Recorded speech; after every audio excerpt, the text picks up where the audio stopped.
Saba ku microphone. Bane mujenza abayise waka. Aita nave n'abafana.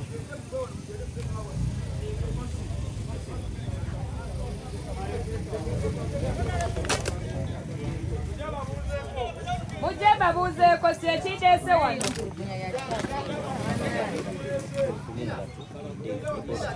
Mfuna ndetera kwa ngati. Kanzije. Nina.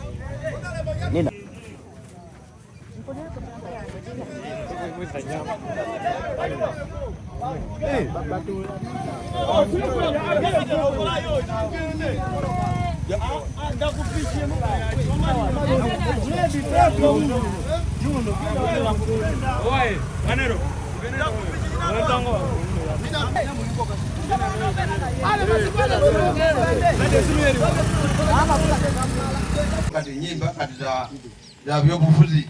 RDC called Muze says if there is a rally at your place, you have not written to us. RDC yakubidde Muze yoni namugamba kubanga one rally obane garagara ngiyo na. So why I'm here is to confirm that there is no authorization for this gathering. Tuli wano oba ali wano kukaka sande ekiri wano tekiriyo. So you people are going to leave this place abantu muli wano mwena kati mujja kuva wano right away kusaawa eno kati until when they have got authorization to gather people here. Paka Muze yagenda afuna olukusa kuva RDC n'ebiyongerako. If it is a family meeting, let Muze get a few elders, they enter in the sitting room, they go and meet.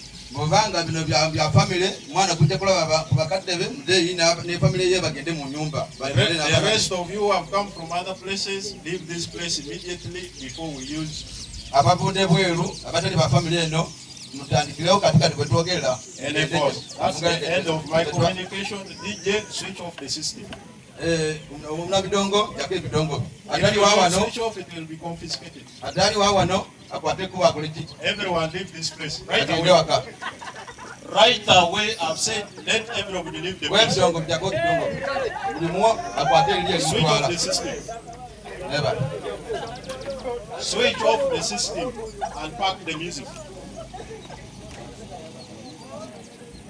I'm saying switch off and pack it. If not, it will be confiscated. Officers, make sure everyone leave the environment.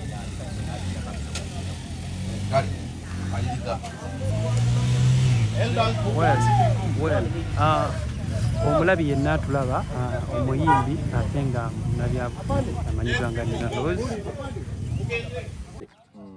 You have no authorization from IGP. It is not cleared by district security. You understand? Afande, do you move alone? What do you mean? She doesn't move alone. Our move with the team. Exactly. Now, I and other people that are still in the trading center came with her. The team, they're coming to do what? Our parents are here. Grandparents are here. Can she sit with them in the sitting room and discuss? What impact are you adding on a family meeting? What you're doing is not okay. So, go and follow your people. Whoever is not from here, go. You are not allowed to gather here.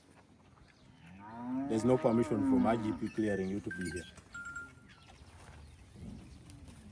The owner of this system should carry it. If not, you are putting it on the new people.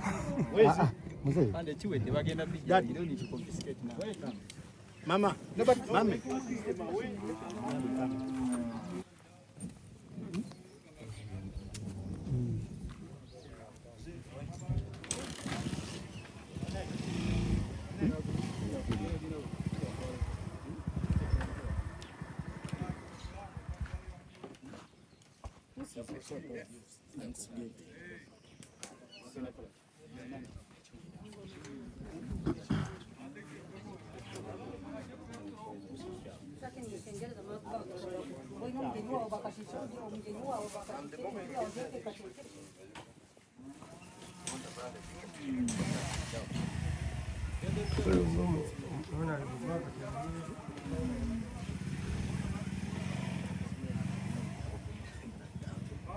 Bana ba NRM era we bali awambadde t-shirt tobalenga ambadde t-shirt ebya kyenvu ne batugamba nafe tukizibwa kuyita ogende no mpozi nga tambuza bigere oba tufune boda boda atenge kyamazima baleka bakiteese leero era bakiteese leero olw'ensonga tulina yeeno omubaka omupya ali mu kujja kaakati ate nga NUP kati enkola yaabwe ey'ebintu evudde dda tetuyinza kubabuusabuusa naye nga ekisingira ddala obukulu fe tuli bankyukakyuka ate era tugiri bakulemerako ate nga bwebalaga butiitiizi obwe butiitiizi bwe twagala okugirawo ddala singa omuntu oba olina ekintu kyo kyoyagala lwaki baba bakulemesa bwaba balina amaanyi babeere beerufu bwaba balina amaanyi babeere beerufu tusobole okukola kifenna tubiisanye anaasinga akole ki naye kati kino kiraga nti butiitiizi kati baguze grade nga balese grade ne bagivuga nga tebagala motoka zikirire tebagala motoka zikireyo mu bali mu kutereza luguudo banene namwe nga mulaba amawulire n'oluguudo alaba oluguudo bali mukola wano batugambye basimye ebinyo ogenda paka eriyo nayo naje tubayi tugenda naye kati olemesa otya omuntu okugenda okukyalira omuntu just kukyala bukyala naye kyonna kyekiri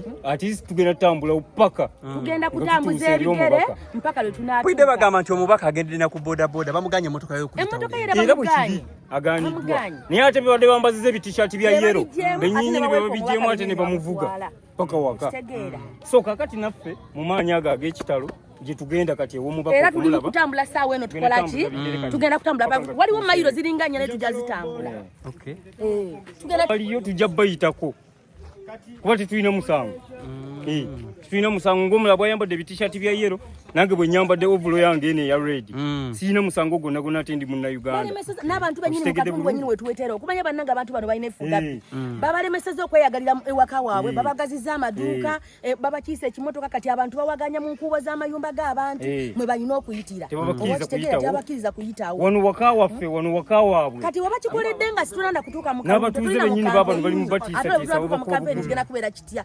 bannange tusaba gwe kikwatako yenna kubanga we gavumenti yo yatufuukira ekizibu naye tusaba buli gwe kikwatako batutaase kuba bannange tuli bubi kati omukyala wuuyo ye nannyini nnyumba eyo naye bakiisa turakita abantu tebalina n'abebigere bayita ku lubalaza lwa nnyumba ye naye akompuleyininga yeebuuza lwaki busibuki obubaddewo kuteka motoka abaana bayita ne picha motoka abaana bazanyira mu kati grade lwaki bagitadde anti okuba omuwala asimanye muwala wani muwala wa Matiya nina Roz mukubanga agenda wa kitaawe naye omuntu bamugana ogenda ewaabwe boda kutika motoka wabba ku kyalo oli mutemu agenze kulaba taatawe naye bamutaddeko embeera bamutaddewo embeera naye bandize ne bajjawo emmotoka wali nabagambye dda lw'omulembe ne obet sorry basinye n'ekinyingi basime